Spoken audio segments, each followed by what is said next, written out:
Hello ladies and gentlemen, and welcome to another knockoff review. Now officially, this is a knockoff of the Mastermind Creations Hearts of Steel Optimus stroke Annihilator, that sort of mould. But I like to look at this as kind of a homage to the Gobot Loco. I think he was the Gobot, wasn't he? Or was he Machine Robo?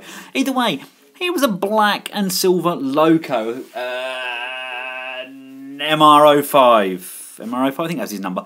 Anyway, as you can see, we have here a pretty nice red, black, gold Juju. He comes packing his warning sign. Very nice addition that were definitely not included with the Mastermind Creations release. He also comes with two pieces of the track, which in all intents and purposes are pretty much identical to the Mastermind Creations, albeit they lack in the detail. If you just remove the train, if you look at the track, it is very, very, very simplistic. It's just held together by the two sections, and the tracks can run up and down along said line, like so. Taking a look around the train, you can see it's not actually that bad at all. Yes, it's very simplified.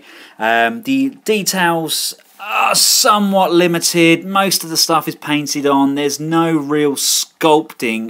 It's not as detailed as the Mastermind Creations, but then again, you are paying a fraction of the cost. It's not a bad looking train, and with a small section on the back here, you can add additional carriages. Scale wise, I'm pretty sure it's about the same width and length as that of the Mastermind Creations version. Unfortunately, I don't have that version. I've never been able to afford it, and I heard very mixed reviews on it due to the quality control. But, I mean, it's not a bad size, is it?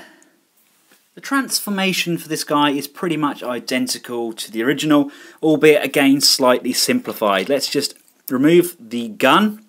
That then just flicks up. There's no extending section to the barrel, nothing else to flip up. It's more like a kind of an elephant gun there, isn't it? It's just a really huge nozzle on that gun. Just unplugs like so, and put that out of the way for now. And let's take a look at this front cab.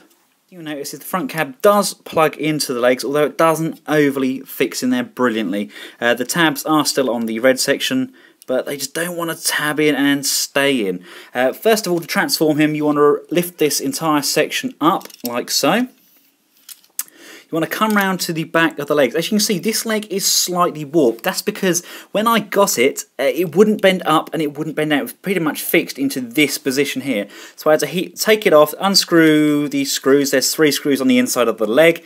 To unscrew those, just heat this section up with a hairdryer. The plastic on here actually returns to its original shape, but it has been left slightly curved. But we can now lift these sections up like so, and they both pop up, allowing us to get access to the feet. So while we're there, we're going to split the legs and slide down and extend. See, Mastermind Creations? That's how you make extending legs that don't break. Back tab open. You want to just make sure this is clear of the red wheel. The red wheel just slides slightly, so you can slide the foot plate forward, like so, bringing it out of the way. You can then bring the foot down, and you can put the back section down. Now, it doesn't go all the way down. If you bring it all the way down, it will actually pop the foot off. So we're going to have it as far as that. You can then, you have to go to the head next, which is just hidden in here. If you bring the arms round first, the head won't actually be able to clear the inside of the arm ports. I'll show you what I mean when we get to it. Let's flip the head up and out like so. That's clearly prime-ish, isn't it? And let's bring the arms round. First of all, you want to pull up this section here on the back, like so. You can then split these arms. And if you look just inside here, you'll see as I bring the arm round, that square peg inside there actually moves. It pivots round. See that moving inside there? Just here where my finger is. Obviously, if you try and move the head out whilst the arm's in here, the head actually gets stuck between these two blocks, so you can't actually move it. So let's bring these arms round like so. We can then tab the chest piece back in, come round to the arm, and you want to pull this section down, around, and just up like so. So again, with this side down, this one's a little bit stiff, it's just getting caught on this tab just here. Down, come on, off you come. There we go. Around and down. And that is pretty much his bot mode. Unfortunately, this guy's skirt section at the front here, it does not split. Obviously, these are very much simplified compared to the Mastermind Creations version, and the arms themselves are a little bit wobbly loose. It's nothing that a little bit of glue on the inside of those hinges wouldn't fix, but like I say, I'm showing you this guy as he is. Let's pop him down. And let's take a look at the trailer. It's very, very similar to the Mastermind Creations version, only, again, very simplified. It's tabbed here, here, and here. Just pull those tabs apart. And there we go, we've just lost what is the shield. Basically, it plugs into the tip of the gun, but the connection is somewhat loose. Let's just pop the back of the trailer down. The cannon itself, let's remove that. And you can see we actually get a sword with this version, which is, I think we got that with Annihilator, didn't we? Just plugs in there. Again, sword is very, very simplified. It's just a pretty naff sword. But hey, the cannon no longer splits into any sections. It's one solid piece. That means we don't get a lance, unfortunately. The cannon does still slide. It's still on a sliding mechanism on the back here, so you can slide the cannon forward and back. I actually really like the cannon idea. I think it's very, very nice, and it's a good use of the trailer. You know, it's a very nice modern take on Roller. The shield section that we got off basically just unplugs, and this is meant to plug into his arm, but is super, super loose. Here he is wielding his sword and his gun. Now, I do have the shield here, and I'm assuming it's meant to tab in the side of his arm, but the tab is just, it's not going to stay in there. It's a shame. It would have been nice to have that stay on. Okay, the arms are a little bit loose. They do kind of hold the gun up, but he actually looks really nice. The plastic quality isn't super thin. It's by no means Hasbro quality or anything like that, but it's not cheapy knockoff plastic. It's pretty good. It's pretty solid. The joints, albeit loose, are pretty well put together. It's just a matter of going around and tightening this guy up. I think if you're a train enthusiast, or if you like your Optimus Primes, and you are a little bit of a dab hand with some paint and a little bit of super glue, I think this could be a really, really nice toy. Just to give you guys an idea of scale, here he is with the Classics Optimus Prime, and of course the latest Evasion Optimus Prime from the movie, just wielding his DX9 D04 shoes and shoulder plates and head, making him just a tad taller. But all in all, these are going to look fantastic on an Optimus Prime display.